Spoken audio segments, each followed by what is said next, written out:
Good afternoon, dear students. So today we are going to discuss the question answers of first chapter of history.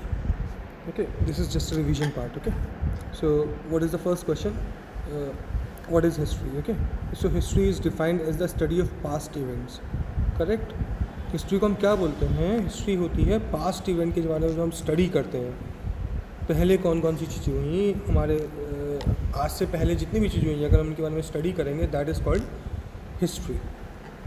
How do historians classify Indian history? Indian history को historians कैसे classify करते हैं? So many times I explain you. Indian history को historians 3 parts में categorise करते हैं.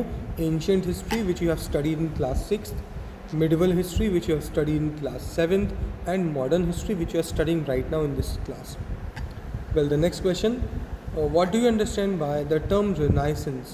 Renaissance का मैंने मतलब बताया था, जब किसी चीज़ को रीबर्थ करते हैं उसको हम बोलते हैं Renaissance. Okay, the Renaissance marked the period of revival of the European art and literature between the 14th and 17th century. Generally जो Renaissance है वो यूरोपियन आर्ट और लिटरेचर को मिला के बनाया जाता है. करेक्ट? इसमें मतलब इन दोनों का टर्म लिया जाता है, होता नहीं वैसे ऐसा. तो रिनाइसेंस का जो पीरियड है वो माना जाता है कि जब यूरोपियन आर्ट और लिटरेचर बढ़ रही थी. सो that period is called renaissance. Okay, next one, what was the industrial revolution? 19th या फिर 18th सेंचुरी के टाइम पे एकदम से ब्रिटेन में क्या हुआ था, बहुत सारी इंडस्ट्रीज़ का फ्लरिश होना शुरू हो गया था, रैपिड डेवलपमेंट हो गया था. ठीक है, so that period is called industrial revolution. So the industrial revolution refers to the rapid development of industries in Britain. Britain में जब बहुत सारी इंडस्ट्रीज़ खुलना शुरू हो गई थी, that is called industrial revolution.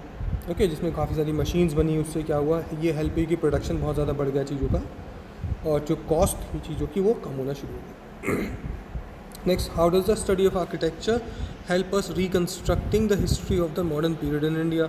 जो आर्किटेक्चर है, जैसे ताजमहल हो गया, बाकी अलग अलग तरीके के आर्किटेक्चर हैं, तो वो हमें कैसे मॉडर्न पीरियड के बारे में बताते हैं, क्या क्या हम उनसे सीख सकते हैं.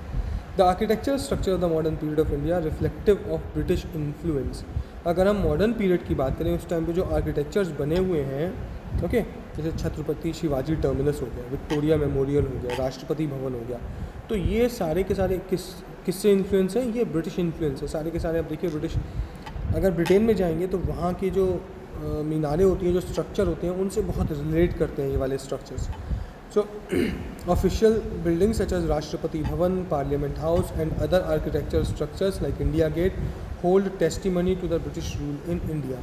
इन सारी चीज़ों को हम देखें तो हमें ये पता चलता है कि किस टाइप से ब्रिटिश रूल रहा था इंडिया में. ओके, चलिए, थैंक यू वेरी मच.